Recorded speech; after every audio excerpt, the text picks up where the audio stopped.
Assalamualaikum warahmatullahi wabarakatuh. Lanjutkan kajian sirah kita masih dibahas tentang Ummul Mukminin Sayyidah Khadijah binti Khuwailid, istri Rasulullah sallallahu alaihi wasallam.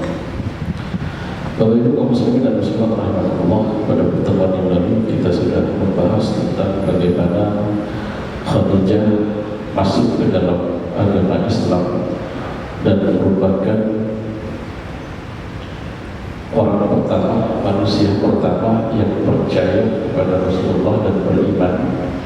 Sehingga sebagaimana kita sampaikan sebelumnya, bahwasanya daripada masuknya Khadijah ke dalam agama Islam adalah menjadikan beliau adalah pelaku pertama yang memeluk agama Islam, beriman kepada Rasulullah, sehingga mendapatkan pahala bagi setiap orang yang masuk ke dalam agama Islam, sebagaimana disebutkan oleh baginda Nabi dalam sebuah hadis sahih, barang siapa yang menunjukkan kepada kebaikan maka ia akan mendapatkan pahala dari kebaikan tersebut dari setiap orang yang meniru perbuatan tersebut tanpa mengurangi pahala orang yang meniru tersebut. Dan kebalikannya adalah di hadis yang sama, dan barang siapa yang melakukan suatu perbuatan buruk yang kemudian perbuatan itu dicontoh oleh orang lain, maka orang yang memberikan contoh tersebut akan mendapatkan dosa dari apa yang dilakukan oleh penirunya tersebut tanpa mengurangi dosa si peniru tersebut. Artinya di situ ada pahala jariyah, dan ada dosa jariyah bagi mereka yang ingin melakukan satu perbuatan yang mungkin tidak pernah diberikan contoh, baik itu kebaikan atau keburukan. Alangkah baiknya untuk menimbang, untuk melihat apakah perbuatan tersebut baik atau tidak. Jangan sampai hanya mengejar viral, hanya ingin dikenal oleh masyarakat, lalu membuat satu sunnah ataupun membuat satu perbuatan konten yang asal viral. Sebab jika konten ini buruk lalu kemudian meledak, diikuti oleh banyak orang, maka ancamannya sudah jelas.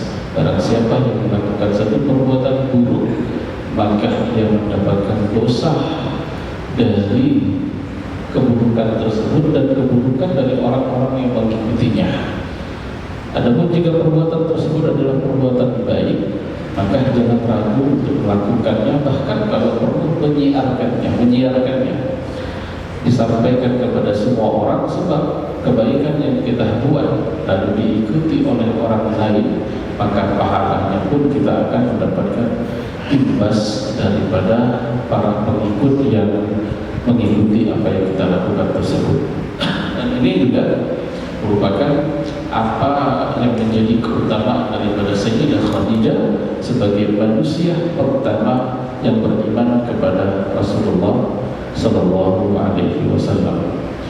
Bapak Ibu kaum muslimin dan muslimat rahimakumullah, setelah Rasulullah mengajak orang rumahnya, dalam artian yakni orang-orang yang tinggal di dalam rumahnya, di sana terdapat Khadijah istri beliau, kemudian keponakan beliau Ali bin Abi Thalib, lalu kemudian anak-anak beliau, baik itu yang masih bersama seperti Ruqayyah, Ummul Kulthum dan Fatimah, maupun yang sudah ikut dengan suaminya seperti Zainab. Dan di sana juga ada anak angkat beliau Zaid bin Harithah, yang keseluruhan daripada keluarga inti Rasulullah ini beriman kepada beliau dan percaya dengan ajaran yang disampaikan oleh baginda Nabi Muhammad sallallahu alaihi wasallam. Dan ini menunjukkan kepada kita pentingnya dakwah kepada keluarga. Kebaikan-kebaikan yang kita rencanakan, alangkah baiknya jika kebaikan tersebut dimulai dari keluarga kita. Kita ingin membuat satu kegiatan amal, kegiatan yang di dalamnya ada hal-hal yang positif, maka jangan lupa untuk yang pertama kali diajak adalah kita mungkin bisa menimbang dan mengambil pelajaran dari apa yang dilakukan oleh Rasulullah dan apa yang terjadi pada Nabi Nuh alaihissalam. Terlepas dari keputusan dan takdir dari Allah Subhanahu wa taala, kita dapatkan bahwasanya dalam waktu 23 tahun Rasulullah Shallallahu alaihi wasallam berhasil mengislamkan lebih dari 100.000 orang di Jazirah Arab dari nol. Artinya Rasulullah memulai dari tidak ada satupun orang yang beriman, dan tatkala beliau wafat, yang ikut dengan beliau pada saat di Haji Wada jumlahnya itu sampai dengan jumlah yang sangat besar sekali. Nabi hanya membawa dakwah dari nol sampai sempurna dalam waktu 23 tahun. Rahasianya adalah di dukungan keluarga. Jadi keluarga Rasulullah SAW pada saat itu semuanya sudah beriman dan menyokong apapun yang dilakukan oleh baginda Nabi, dan siap dalam tanda kutip menerima konsekuensi dari dukungan tersebut. Baru kemudian dakwah itu berlanjut kepada orang-orang pilihan. Ini sudah pernah kita sampaikan pada saat kita membahas sirah Nabawi. Nabi itu memilah dan memilih orang-orang yang memiliki satu fikroh dengan beliau di awal dakwah, sehingga kemudian yang terpilih itu memang orang-orang yang tahan banting. Kita mendapatkan sahabat Abu Bakar, kemudian kita mendapatkan sahabat Utsman, kita mendapatkan sahabat Talha, Zubair, Abdurrahman bin Auf, kemudian masuk diperkuat oleh Umar bin Khattab, kemudian sahabat Hamzah. Yang mereka ini adalah orang-orang yang memang memilih Islam bukan karena paksaan, tapi karena memang mereka meyakini Islam itu sendiri. Dan inilah yang kita sebut dengan istilah sekarang kader militan. Baru setelah 3 tahun Rasulullah SAW mendapatkan perintah untuk menyampaikan wahyu dengan terang-terangan. 3 tahun pertama adalah masa konsolidasi, di mana Rasulullah sendiri tidak terlalu menampakkan dakwah. Ada yang menarik, pada saat itu Rasulullah SAW pada saat beliau masuk waktu sholat, salah satu riwayat menyebutkan bahwasanya sahabat Abbas menceritakan salah seorang pedagang dari Yaman datang ke kota Makkah, lalu pada saat masuk waktu sholat ia mendapatkan bahwasanya saat itu ia melihat seorang laki-laki yang diikuti oleh seorang anak kecil dan seorang wanita sedang melakukan ritual sholat di depan Ka'bah.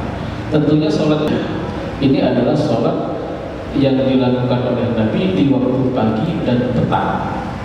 Maka pada saat pedagang ini yang tidak tahu apa-apa melihat, dia mengatakan kepada Abbas, "Wahai Abbas, siapa mereka dan apa yang mereka lakukan?" Mungkin saat ini kita melihat orang sholat di depan Ka'bah itu biasa, karena memang itu sudah menjadi sesuatu yang memang kita inginkan. Tapi di masa itu, ketika Ka'bah diisi oleh atau dikelilingi oleh 360 berhala, yang mana pada saat itu orang-orang bukan sholat menghadap Ka'bah, tapi sholat beribadah menghadap berhalanya masing-masing. Lalu kemudian ada mereka nampak orang yang melakukan ibadah yang berbeda dengan kebanyakan orang lainnya, tentu akan menimbulkan pertanyaan. Maka Abbas menjawab, "Ya, apakah kau kaget dengan hal tersebut?" Kata orang ini, "Ya, ini apa yang mereka lakukan?" Maka Abbas mengatakan, "Ini adalah Muhammad, dia adalah keponakanku. Yang di belakangnya adalah Ali bin Abi Thalib yang merupakan keponakanku juga. Sementara yang di belakangnya adalah istrinya yang bernama Khadijah." Jadi di awal Nabi itu sholat sudah mulai menampakkan, tapi memang belum ada gangguan, meskipun sudah mulai ada nyinyiran. Bagi sebagian orang-orang yang fanatik dengan agama mereka itu menganggap apa yang dilakukan oleh Nabi ini adalah satu bentuk penistaan. Kenapa? Ini ajaran baru, apalagi mereka tahu bahwasanya Nabi itu mengajarkan untuk tidak mempercayai berhala-berhala tersebut meskipun itu baru sebatas berita buruk. Karena yang paling banyak disampaikan oleh Nabi pada saat itu adalah kesetaraan di antara umat manusia. La fadlah li Arabiyyin wa la A'jamiyyin illa bittaqwa. Tidak ada yang namanya keutamaan orang Arab dan Arab, orang Persia dan Persia dan lain sebagainya. Semuanya sama di mata Allah, yang membedakan adalah ketakwaannya. Maka pada saat itu meskipun ada sebagian yang mengganggu, tapi tidak sekeras setelah kejadian yang akan datang. Nah, pada saat itu, pada saat Rasulullah sudah mulai masuk tahun kedua dari diutusnya beliau sebagai seorang nabi, ternyata beliau mendapatkan kabar gembira berupa hamilnya istri beliau Khadijah. Pada saat itu Khadijah sangat berharap punya anak laki-laki, karena pada saat itu beliau pernah melahirkan seorang anak laki-laki bernama Qasim, dan Qasim ini wafat. Kemudian lahirlah Zainab, Ruqayyah, Ummu Kulthum, dan Fatimah. Keempat anaknya yang lahir setelah Qasim semuanya perempuan, dan Khadijah sangat ingin sekali punya anak laki-laki, dikarenakan pada masa itu anak laki-laki menempati posisi yang lebih tinggi dibandingkan anak perempuan. Maka kemudian pada saat mengetahui bahwasanya beliau hamil, maka Khadijah memohon kepada Allah agar anak ini dijadikan anak laki-laki. Sampai beberapa bulan kemudian ternyata benar yang lahir tersebut adalah seorang anak laki-laki yang kemudian diberi nama oleh Rasulullah sesuai dengan nama ayah beliau, yaitu Abdullah. Maka setelah itu rumah Rasulullah tentu semangat beliau dalam beribadah menjadi lebih kuat lagi, lebih riang lagi. Namun ternyata hanya dalam beberapa bulan kemudian Abdullah ini jatuh sakit, kemudian tak lama kemudian meninggal dunia. Bapak Ibu kaum muslimin dan muslimat rahimakumullah, tidak ada pahala yang dijanjikan oleh Allah Subhanahu wa taala berupa jaminan surga kecuali Rasulullah sallallahu alaihi wasallam mendapatkan janji tersebut. Kalau kita perhatikan anak-anak Rasulullah, 3 orang yang wafat, anak laki-laki pada saat usianya masih kecil. Bukankah Rasulullah mengatakan barang siapa yang ditinggal wafat oleh 3 orang anaknya yang masih belum mencapai usia balik, maka ia akan menjadi jaminan bagi orang tuanya ke surga. Para sahabat bertanya, ya Rasulullah, bagaimana kalau 2? Maka Nabi mengatakan itu juga berlaku jika itu ada 2.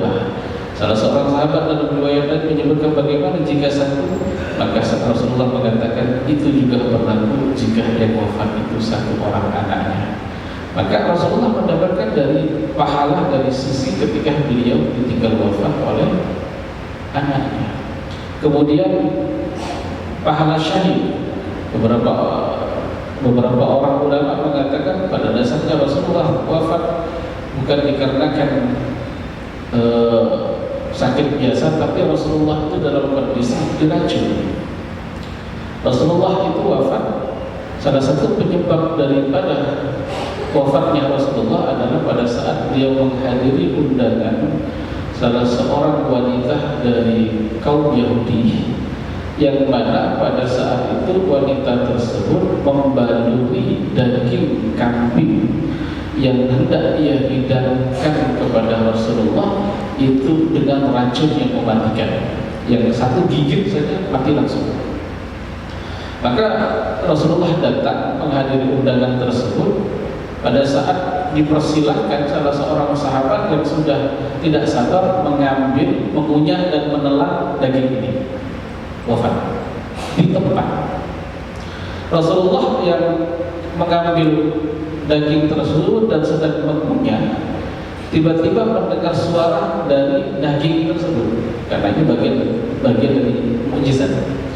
Daging tersebut yang sudah dimasak dan sedang dikunyah oleh Rasulullah mengatakan, "Ya Rasulullah, muntahkan aku karena sesungguhnya Pak ini masmum, karena sesungguhnya aku ini sudah dibaluri dengan racun."